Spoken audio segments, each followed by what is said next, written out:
का ये जो नैरेटिव है कि लोग प्रेसिडेंसी और चीफ प्राइम मिनिस्टर हाउस में अंदर घुसकर स्विमिंग पूल में नहाए जिस तरह श्रीलंका में नहा रहे थे, तो मेरे ख्याल में इस वक्त हमारे इसमें एक बात मैं ऐड करना चाहूंगा, जो न्यूट्रल्स हैं वो भी मीटिंग्स कर रहे हैं इस वक्त। सारे उनकी जो आपकी एयरफोर्स और सारे जो हैं उनकी लार्जर मीटिंग हो रही है इस वक्त।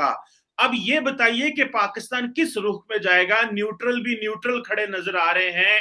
जो यूथ है वो सारा टाइम जो है वो उनको वेपनाइज कर दिया गया है गाली। इस वक्त इमरान खान साहब तो कहते हैं, उनके बयान जब माजी के नोट किए जाएं, हम मैं नहीं तो 3 टुकड़े, पाकिस्तान पे एटम बम गिरा देना बेहतर था, पाकिस्तान बनता ही ना, पाकिस्तान आजाद ही ना होता। और उसके बाद आज जो उन्होंने कहा है कि श्रीलंका बनाएंगे।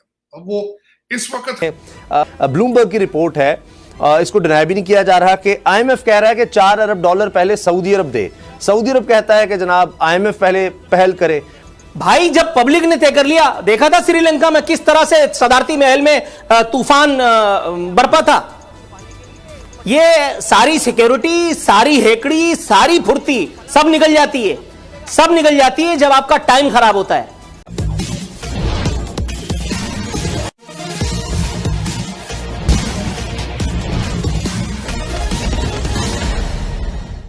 पाकिस्तान के अंदर कानून व्यवस्था बेकाबू, राजनीतिक अस्थिरता, आर्थिक दिवालियापन, जनता और सेना के बीच टकराव की स्थिति और ऊपर से आतंकियों का ताबड़तोड़ हमला, इन सब को देखते हुए ब्लूमबर्ग ने यह रिपोर्ट जारी किया है कि पाकिस्तान में 1971 जैसे हालात बनते जा रहे हैं और पाकिस्तान कभी भी टुकड़े टुकड़े हो सकता है। आगे की कहानी आप खुद सुन ले। अब ये बताइए कि पाकिस्तान किस रुख पे जाएगा? न्यूट्रल भी न्यूट्रल खड़े नजर आ रहे हैं। जो यूथ है वो सारा टाइम जो है वो उनको वेपनाइज कर दिया गया है गाली गलौज से, सोशल मीडिया से।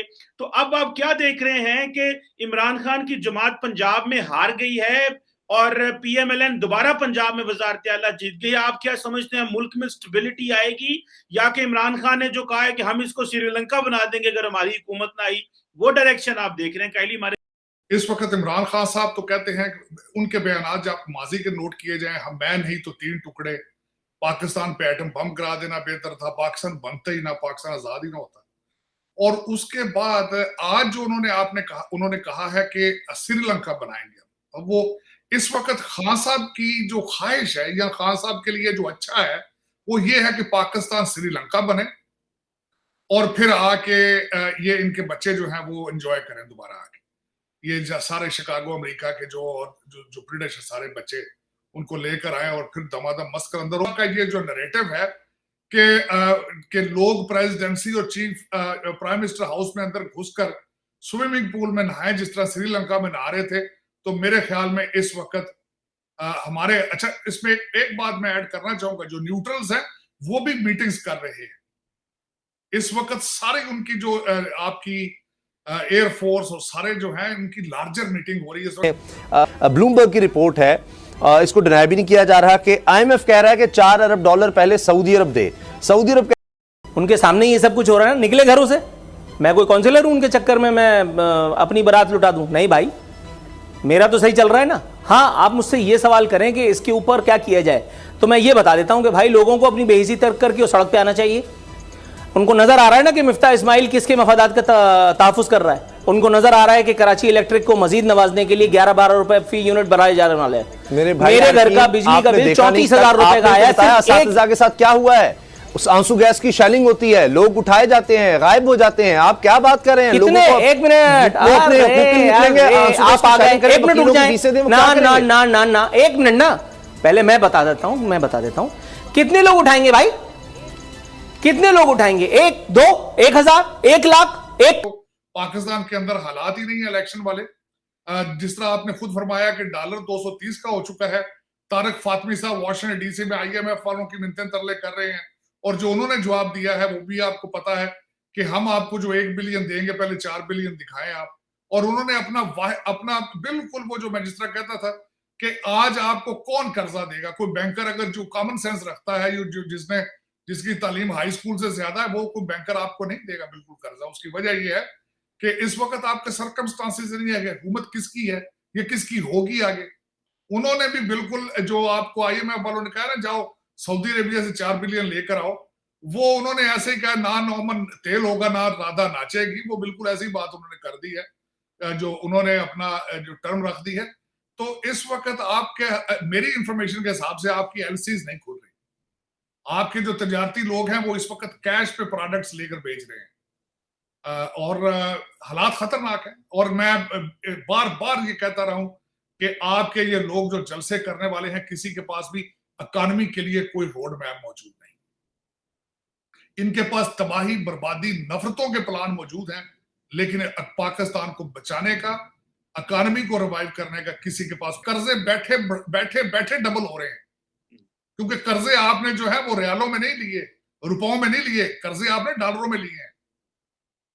तो वो कर्जे वापस जो है वो बिल्कुल, आज मुझे मरहूम याद आते हैं हमारे रिजवी साहब, उन्होंने एक दफा कहा था जी मेरे पास फार्मूला है पाकिस्तान को बचाने का। उन्होंने कहा जी जो मांगने हैं उसको जी मेरे को ध्यान ही नहीं। अब आप बिल्कुल उस पोजीशन पे पहुंचते जा रहे हैं कि कर्जे वापस करने की आप पोजीशन में नहीं है, ना उनकी किस्तें देने के किसी पोजीशन में है। अब दुआए खैर, यहां से आगे दुआए खैर ही है। आज जिस तरह कुछ लोग मैंने सुना पंजाब असेंबली के बाहर खड़े होकर दुरूद शरीफ पढ़ रहे थे, अब मेरा ख्याल में चाहिए कि पूरा पाकिस्तान बैठ के दुरूद शरीफ पढ़े, दुआ करे कि अल्लाह ताला ये जो सो कॉल्ड पाकिस्तानी लीडर्स, ये so called Pakistani ruling elite है, इनको पाकिस्तान को इनसे निजात मिले। बिल्कुल आज श्रीलंका के साथ भी मैं बल्कि कहूंगा कि वहां पे जो नया प्राइम मिनिस्टर बना है उसके बारे में भी लोग उसको एक्सेप्ट नहीं कर रहे। तो पता नहीं पाकिस्तान में भी जिस तरह खान साहब कहते हैं इलेक्शन कमीशन भी चेयरमैन भी चेंज करें, अदलिया को भी चेंज करें, वो कहते हैं बिल्कुल पाकिस्तान रिकंडीशन करके सामने। भाई जब पब्लिक ने तय कर लिया, देखा था श्रीलंका में किस तरह से सदारती महल में तूफान बरपा था। ये सारी सिक्योरिटी, सारी हेकड़ी, सारी फुर्ती सब निकल जाती है, सब निकल जाती है जब आपका टाइम खराब होता है। ये लोगों ने तय करना है कि उन्होंने चुप करके अपने घर पे बैठ के जूते खाने, या उन्होंने अपने मफादात के तहफ्फुज के लिए इन लोगों को जूते मार के सीधा करना है।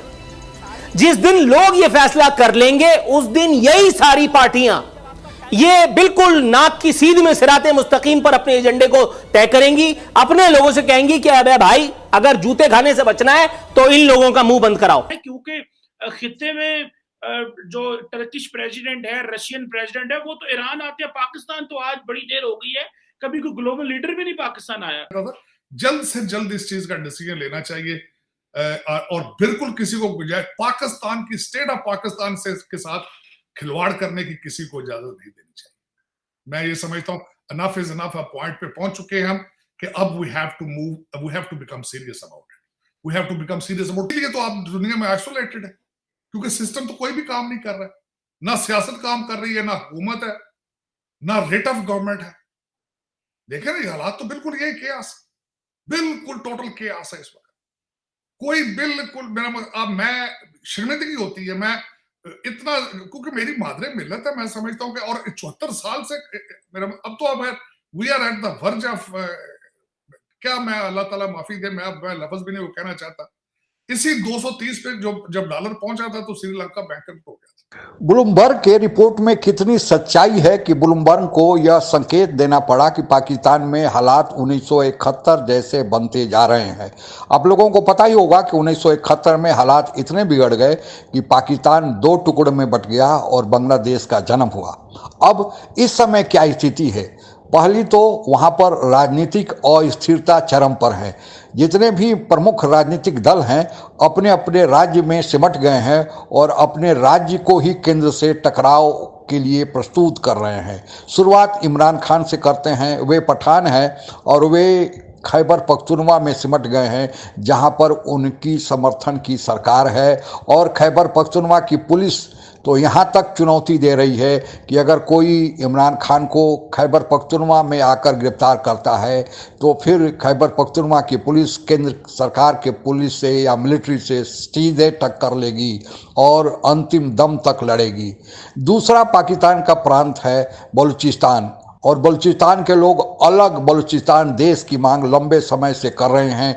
वहाँ पर कितने स्वतंत्रता सेनानियों ने पाकिस्तानी सेना के सामने अपने प्राणों की आहुति दे दी और फिर पाकिस्तानी सेना के दमन से तंग आकर अब तो बाकायदा BLA बलूचिस्तान लिबरेशन आर्मी भी बन गया है, जो ताबड़तोड़ पाकिस्तानी सेना पर, पाकिस्तान के नागरिकों पर जो पाकिस्तानी सेना के समर्थन में है, हमले कर रहा है। तीसरा जो प्रांत है वह पंजाब है और जिसके नेता हैं शहबाज शरीफ और नवाज शरीफ, जो अभी शहबाज शरीफ वर्तमान में वहाँ के पाकिस्तान के प्रधानमंत्री है। इनकी भी मांग है कि अगर उनकी मांग नहीं मानी गई तो वे भी अपना रास्ता निकाल लेंगे और उनके दुश्मन में है या प्रतिपक्ष में है इमरान खान, जो एक अलग प्रांत खैबर पख्तूनख्वा को लेकर बैठे हैं। और पंजाब में जो अभी के प्रधानमंत्री है शहबाज शरीफ, उनके बेटे हमजा शहबाज यहाँ के मुख्यमंत्री हैं। चौथा और अंतिम प्रांत पाकिस्तान का है वह है सिंध, और सिंध के जो नेता हैं जरदारी साहब की सरकार यहाँ पर है और PPP, और ये लोग कहते हैं कि अगर केंद्र सरकार उनसे टकराव करती है या इमरान खान उन पर दबाव डालते हैं तो फिर वे अलग सिंधु देश को लेकर अलग हो जाएंगे।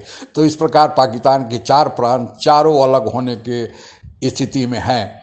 दूसरा, वहाँ पर एक और समस्या आतंकियों की है कि जो TTP तहरीके तालिबान पाकिस्तान है वह कह रहा है कि खैबर पख्तूनख्वा का कुछ हिस्सा उसे अलग राज्य बनाने के लिए दे दिया जाए, और यही कारण है कि पाकिस्तान अफगानिस्तान के बीच के जो विभाजक रेखा ड्रोन लाइन है उस सीमा रेखा पर तार लगाने के लिए अब तालिबानी नहीं दे रहे हैं। तो यह एक अलग से हेडेक है। आर्थिक अवस्था ऐसी हो गई है कि कोई कर्ज देने के लिए तैयार नहीं है। IMF कहता है कि पहले सऊदी अरब से कर्ज लो फिर कर्ज मिलेगा, सऊदी अरब कहता है कि पहले IMF कर्ज दे तब वह कर्ज देगा, और चीन कहता है कि IMF और सऊदी अरब कर्ज देंगे तब वह कर्ज देगा। तो ऐसी स्थिति आर्थिक हो गई है और आतंकियों का बोलबाला इतना बढ़ गया है, वहाँ पर धार्मिक कट्टरपंथ पार्टियाँ इतने ऊपर आ गई है कि फिर पाकिस्तान को उसको काबू करने के लिए कोई चारा नहीं सूझ रहा है। कानून और व्यवस्था की स्थिति दिन पर दिन बिगड़ते जा रही है और रही सही कसर पाकिस्तान को FATF में डालकर पूरा हो गया है कि कोई दूसरा देश अब इन्वेस्टमेंट करने के लिए तैयार नहीं। तो इन सारे इंडिकेटर्स जो पाकिस्तान के खिलाफ जा रहे हैं, इनको देखते हुए ब्लूमबर्ग ने जो रिपोर्ट जारी किया है उसमें बहुत हद तक सत्यता है, लेकिन हम एक पड़ोसी के नाते पाकिस्तान को अस्थिर होता नहीं देख सकते। इसलिए पाकिस्तान अपने गिरबान में झांके, वहाँ के नेताओं को सद्बुद्धि आए, मिलजुल कर रहें और फिर पाकिस्तान को आगे ले जाएं। आज के लिए बस इतना ही। जय हिंद। आप अगर हमसे जुड़ा रहना चाहते हैं तो कृपया मेरे चैनल को सब्सक्राइब करें तथा बेल आइकन भी दबा दें ताकि नई वीडियो की जानकारी तुरंत आप तक पहुंच जाए। धन्यवाद। जय हिंद।